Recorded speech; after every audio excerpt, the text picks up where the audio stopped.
Hello everyone, welcome to the channel go to success. क्योंकि हम previous year question paper कर रहे हैं पीजीटी हिंदी का, रीजनिंग और जीके पार्ट हमने कर लिया है। आज हम करेंगे हिंदी। क्वेश्चन फर्स्ट है यहाँ पर जनरल हिंदी का, जो कि पार्ट ए का 4th होता है। तो सबसे पहले ही इन्होंने क्या दिया हुआ है, यहाँ पर गद्यांश दिया गया है। गद्यांश को पढ़कर पूछे गए प्रश्नों के उत्तर दीजिए। तो गद्यांश ये हमारे टाइम कंज्यूमिंग होते हैं, बट एक नज़र में आपको इसको ध्यान से देखना है और एक बार स्क्रॉल करके आप इसके क्वेश्चंस को देख लेंगे पहले, है ना, ताकि जल्दी से हो सके। तो एक प्रश्न आपका चित्रलेखा पर है। तो देखो, स्वतंत्रता के ठीक एक वर्ष पहले 1946 ईस्वी में पंडित हजारी प्रसाद द्विवेदी का उपन्यास बाणभट्ट की आत्मकथा प्रकाशित हुई। तो इसको आप नोट डाउन कर लेंगे कि बाणभट्ट की आत्मकथा किसने लिखी है, हजारी प्रसाद द्विवेदी जी ने। इसकी विधा क्या है, उपन्यास है।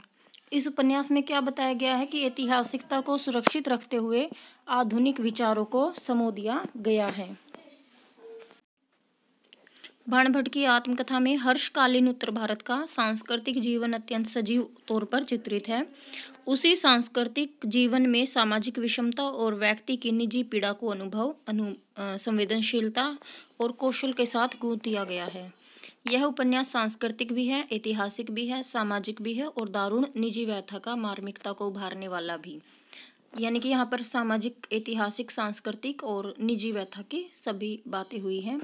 संवेदना से भी मतलब जुड़ा हुआ है ये। प्रेम को इतने संयम और औदार्य के साथ शायद ही हिंदी के किसी अन्य कृति में प्रस्तुत किया गया हो। ऐतिहासिक वातावरण का उपयोग भगवती चरण वर्मा ने पाप और पुण्य की समस्या को नए ढंग से परिभाषित करने का प्रयास करने वाले उपन्यास चित्रलेखा में। अब यहाँ पर दूसरा उपन्यास आया है चित्रलेखा, वो किसका लिखा गया है, भगवती चरण वर्मा द्वारा लिखा गया है। कब लिखा गया है, यहाँ पर यह भी दिया गया है 1934 में। चित्रलेखा के पात्र यहाँ पर बताए हैं चाणक्य और चंद्रगुप्त।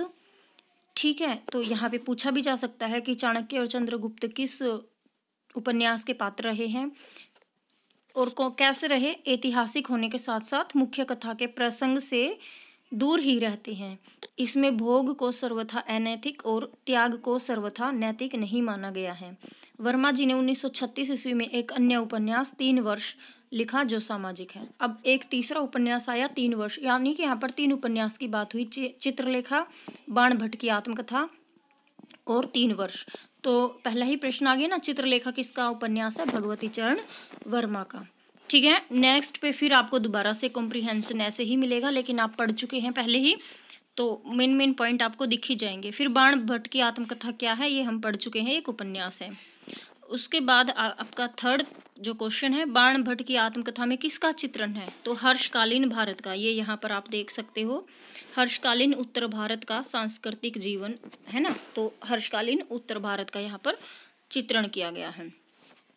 आगे क्वेश्चन नेक्स्ट है, 3 वर्ष कैसा उपन्यास है, एक सामाजिक उपन्यास है। ये बिल्कुल नीचे आपको यहाँ पर दिख जाएगा, सीधे सीधे प्रश्न पूछा गया है कि 3 वर्ष लिखा किसने, भगवती चरण वर्मा ने। तो ये भी पूछा जा सकता है यहाँ पर 3 वर्ष किसका लिखा गया उपन्यास है, भगवती चरण वर्मा जी का। ठीक है, इसी में से एक और प्रश्न, माफ कीजिए, ये प्रश्न चित्रलेखा में किस समस्या को, ये बिल्कुल सबसे ऊपर आपसे बताया गया था आपको कि एक उपन्यास लिखा है बाणभट्ट की आत्मकथा, और उसके बाद आपको आपके साथ जिक्र किया गया था, ये रहा उपन्यास चित्रलेखा 1934 में लिखा है ना, ये रहा। और किस पर आधारित है, भगवती चरण, पाप और पुण्य की समस्या को नए ढंग से परिभाषित करने का। तो यहाँ पर आपका उत्तर भी आ जाता है, किसका, पाप और पुण्य की समस्या को नए ढंग से परिभाषित करने का प्रयास किया गया है। कौन से उपन्यास में, चित्रलेखा में। तद्भव शब्द देखिए, तद्भव, तत्सम, देशज, विदेशज, ये शब्द होते हैं 4 तरह के। तो तत्सम जो संस्कृत से ऐसे के ऐसे लिए गए हों, जैसे नग्न, पंक्ति, पक्षी, और तद्भव जो उसमें थोड़ा सा परिवर्तन करके जो हिंदी में आए, जैसे धूल। ठीक है, कमल का पर्यायवाची ये जलज हो जाएगा, वृक्ष का तरु हो जाएगा, सर्वनाम जो संज्ञा के स्थान पर प्रयोग होते हैं, है ना। यमुना क्या है, संज्ञा। मोटा क्या है, विशेषण। काशी क्या है, संज्ञा, किसी चीज का नाम है ना, नदी का या जगह का, कोई भी आप मान सकते हो। आप क्या है, आप यानी कि संज्ञा के स्थान पर प्रयोग होने वाला शब्द यानी कि आप, ये एक सर्वनाम है। मैंने कहा होगा वाक्य कैसा है, कहा होगा। अब यहाँ पर हमें ध्यान देने की आवश्यकता है, मैंने कहा होगा यानी कि शायद ही कहा होगा, है ना। ये संदेह में आता है कि शायद कह भी दिया हो या नहीं भी कहा हो। नेक्स्ट है प्रश्न 11, निम्नलिखित में कौन सा शब्द स्त्रीलिंग है। यहाँ पर देखो, इच्छा, मस्तक, सौभाग्य, नृत्य। तो इच्छा जो शब्द है वो स्त्रीलिंग है, बाकी आपके पुल्लिंग शब्द हैं। आग्रह, आग्रह का विलोम होगा दुराग्रह। यथाशक्ति में कौन सा समास है, अविभाव, अविभाव। आगे हम वीडियो समास पर भी लेकर आएंगे, ग्रामर के कंप्लीट पोर्शन अभी करेंगे हम कॉन्टिन्यूटी में। अनुपम का अर्थ है जिसकी उपमा ना की जा सके। जगदीश, जगत जमा ईश, जगदीश यानी कि त और ई मिलकर क्या बन जाता है, जगदीश। प्रमाणिक का विलोम क्या होगा, अप्रमाणिक। वह कौन सा मनुष्य है जिसने प्रतापी राजा भोज का नाम न सुना हो। यह कैसा वाक्य है, देखिए।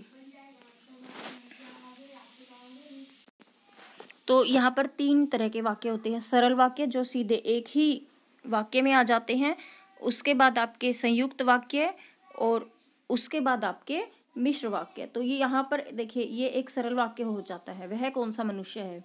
फिर जिसने जुड़ गया यानी कि संयुक्त, प्रतापी राजा भोज का नाम न सुना हो। तो ये कैसा हो गया, मिश्र वाक्य हो गया, जिसमें सरल के साथ साथ संयुक्त भी जुड़ा हुआ है।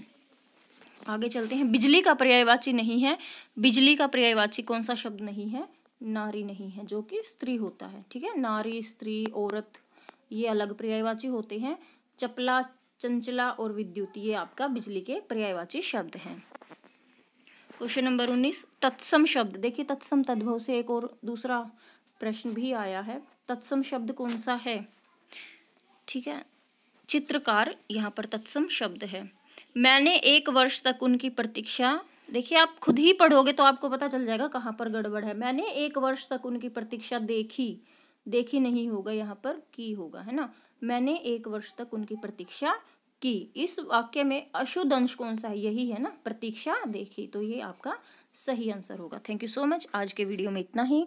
बाकी अपडेट्स के लिए चैनल को सब्सक्राइब कर ले, बेल आइकन को प्रेस करें। Thank you.